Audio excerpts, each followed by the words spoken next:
began writing Frankenstein when she was just 18 years old.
It's the doctor!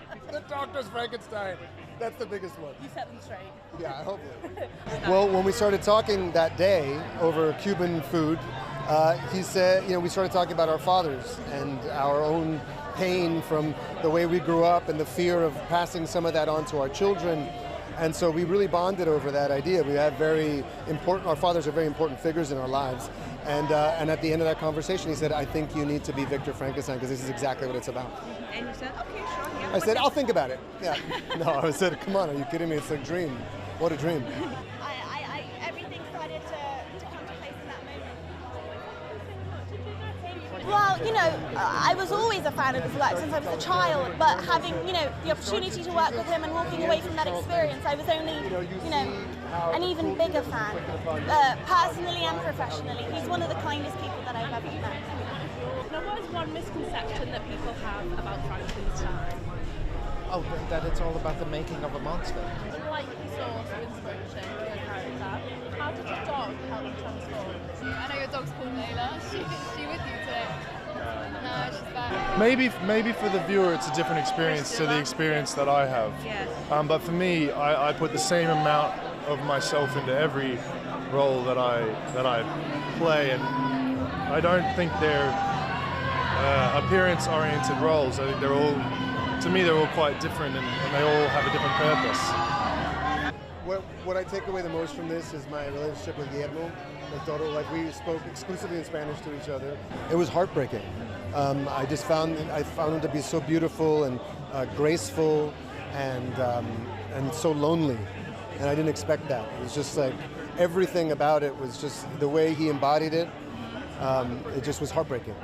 So do you guys try to keep the atmosphere kind of light between things? Well, we didn't have to try to keep it light. Guillermo is just a fountain of energy and positivity and so funny.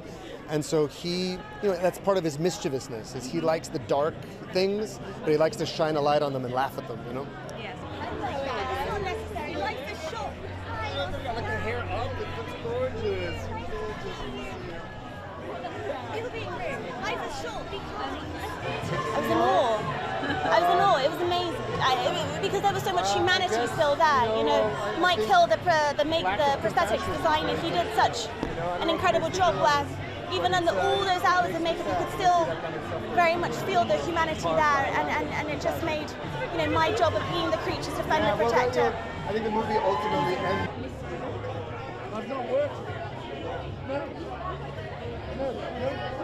Neither of them. Oh my God. The first set I walked onto before I started shooting was Frankenstein's laboratory set. Piles of discarded arms and legs and body parts. I was thinking, I don't want that arm, it's not good enough. I want that leg, that's a nice strong leg. So.